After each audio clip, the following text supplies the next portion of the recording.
showdown. Cargill, hey, legend. Careful, Jane. Lash Legend just about.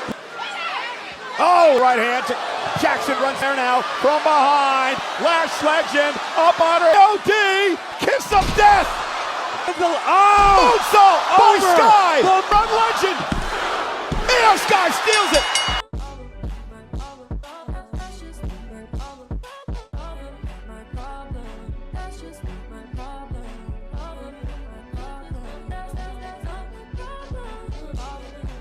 Hey, what's going on YouTube land? It's your boy TJ and welcome to my YouTube channel, Wrestling Nostalgia, where I get my reviews and WWE shows and PLE events. But before I get into my review, just go ahead and give a thumbs up, a like, and don't forget to subscribe. Without further ado, let's go ahead and get into my SmackDown review. So, we open up SmackDown with Nia Jax. She comes out and she basically says that the only thing on my mind is winning that Crown Jewel Women's Championship. As you all notice, I get what I want, and that's going to be no different come Crown Jewel. So, this is when Liv Morgan comes out and she says that the whole fast there though. She said the last time me and you got in this ring, memory serves me correct, I think I beat you. So this is when Tiffany Stratton comes out before Nia Jax can say anything. And Tiffany basically said that she's gonna cash in her Money in the Bank briefcase and she's gonna become the next World's Women's Champion. So this is when Nia Jax like, yeah. You don't have just me worry about, you have to worry about Tiffany. So this is when Tiffany says, hold there fast, because I could cash in on you too. Because quite frankly, you're getting on my nerves too. And Liv Morgan, I was like, ooh, well, you best to watch your back, Nia, because she ain't playing with you no more. So this is when Tiffany says that. So I got a question. So if I cash in on you, Liv, does Dom come with me too? Because I do need a little dirty in my life. I said, dirty, girl. You on your own on that one too. So this is when Liv Morgan says, oh, it looks like you have enough dirty in your life to go around. I said, ooh. Well, so this is when Tiffany Stratton just pushes Liv Morgan out of the ring. And she said, yeah, if you want to do this, come on. I was like, oh, okay. Finally, some spunk with her. So we're going to see Tiffany Stratton versus Liv Morgan coming up next. And here we are, first matchup, Tiffany Stratton versus Liv Morgan. So this match was quite a match. Short, but it was a match.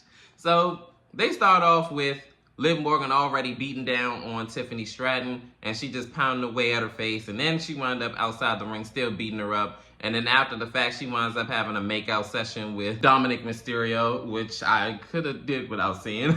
So then back in the ring, Tiffany Stratton winds up fighting back, and she winds up like getting some offense in. And then she power bombs her, and a couple of moves later, Liv Morgan tries to hit the Oblivion, but she winds up landing flat on her back. And then Tiffany Stratton did a drop kick. And then this is when Nia Jax winds up on the ring apron. And as the referee is distracted, Tiffany Stratton has the briefcase, so she tries to use it. But Liv Morgan winds up rolling up Tiffany Stratton in 1, 2, 3 with the tights in hand. She winds up picking up a big win over Tiffany Stratton. So then this is when Nia Jax tries to get in the ring, but Liv Morgan winds up attacking her. Liv Morgan winds up getting the briefcase and she knocks out Tiffany Stratton. And then she tries to go for Nia Jax. She winds up catching the briefcase and then headbutting Liv Morgan. 3v1, Liv Morgan, Raquel Rodriguez, and Dominic Mysterio, hitting them all with briefcases.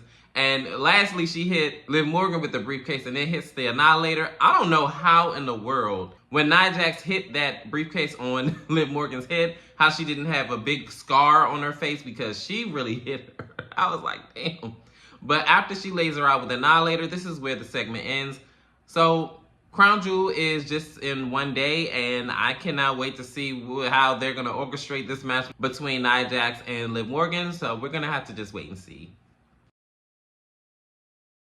In this next matchup, it is the Street Profits versus Pretty Deadly. So in this matchup, Pretty Deadly, once they get in the ring and they look like they about to go ahead and start posing and all of the other stuff during their entrance, they wind up beating up on the Street Profits, and a good majority of this match, dominance reigned with Pretty Deadly, and they were doing double team moves and like keeping Montez Ford away from his tag team partner, and they were just beating him down. Then Montez Ford winds up tagging in Angelo Dawkins, so then he winds up running wild and like was beating everybody up.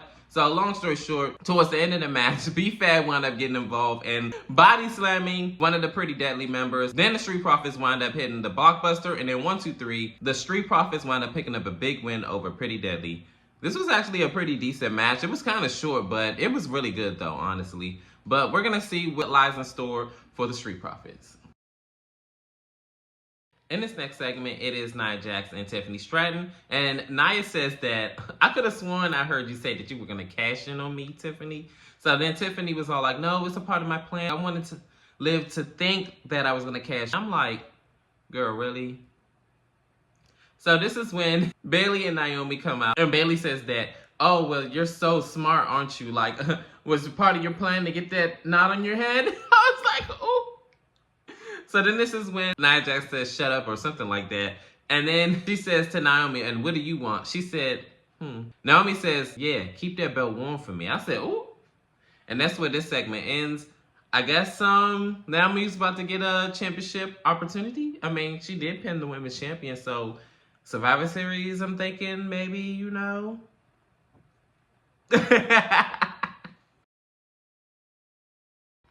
In our next matchup, it is Candice LeRae and Indy Hartwell versus Bayley and Naomi. So this match starts off with Indy and Candice already attacking Bayley and Naomi, and they're isolating Bayley like for a good majority of this match, even up until the commercial break. Even after the commercial break, they're still in control until Bayley winds up fighting back, and then she tags in Naomi. Naomi winds up doing her thing, beating up on Candice and Indy Hartwell. Naomi winds up tagging back in Bayley. Bayley winds up doing her little thing or whatever. Then she winds up accidentally tagging Naomi again, but Naomi was on the outside of the ring, and as Candice and Indy are working on Bayley, eventually Bayley winds up fighting off Indy Hartwell, but then she winds up getting hit with a lion saw by Candice LeRae. But Bayley is not the legal opponent. So Naomi winds up doing the rear view on Candice LeRae. And then 1, 2, 3, Bayley and Naomi picks up a big win over Candice LeRae and Indy Hartwell.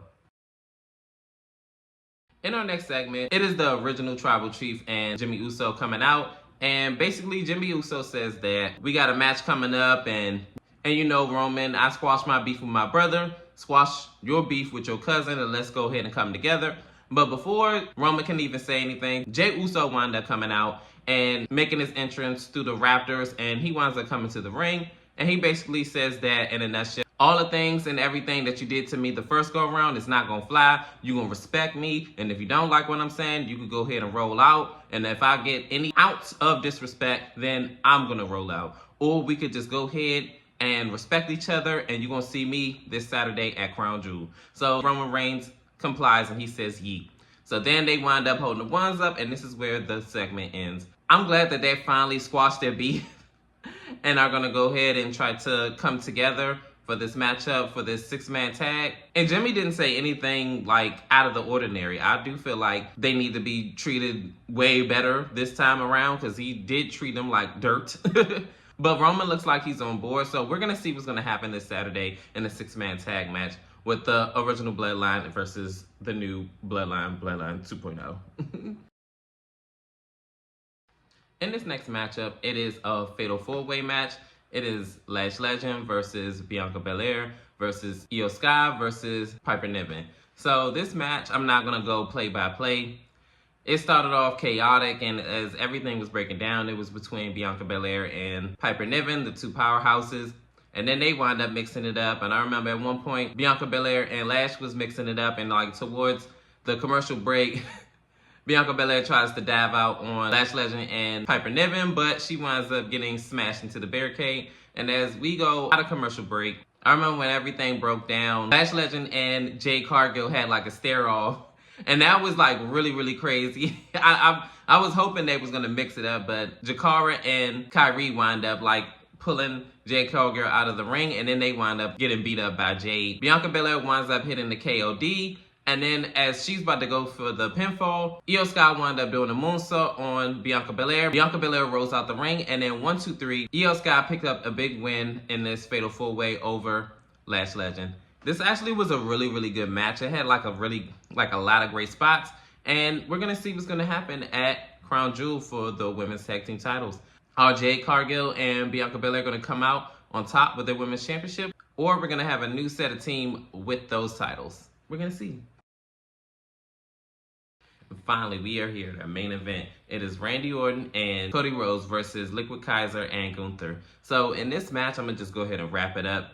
In the first half of this match, it looked like Gunther and Cody was going to go ahead and mix it up, but Gunther winds up tagging in Liquid Kaiser. So then they wind up mixing it up. And for a good majority of this match, even up into the commercial break, Cody and Randy had the advantage. And then the power dynamics had switched. This is when Liquid Kaiser and Gunther wind up like in control of this match. But towards the end of this match, Cody Rhodes and Liquid Kaiser wind up mixing it up like the last two in the ring or whatever. Cody winds up hitting his crossroads in 1, 2, 3. Randy Orton and Cody Rhodes wind up picking up a big victory over Liquid Kaiser and Gunther. But right after the match, KO wind up hitting Randy Orton with the chair and laying him out. And then Gunther winds up coming back in the ring and then putting Cody Rhodes in the chokehold. And this is where the segment ends. This actually was a pretty decent SmackDown. It was actually a pretty solid show. What I'm looking forward to the most is finally having Naomi be the women's champion. We're going to go ahead and put that in the atmosphere for Queen, but we're going to see what's going to happen. But comment down below, how did you feel about SmackDown? Did you like it? Did you love it? Worst show on earth? The greatest? Comment down below, like, share, and subscribe. Help me grow this channel as big as you can make it. And your love and support is greatly appreciated and welcomed. And peace. CJ, I'm out.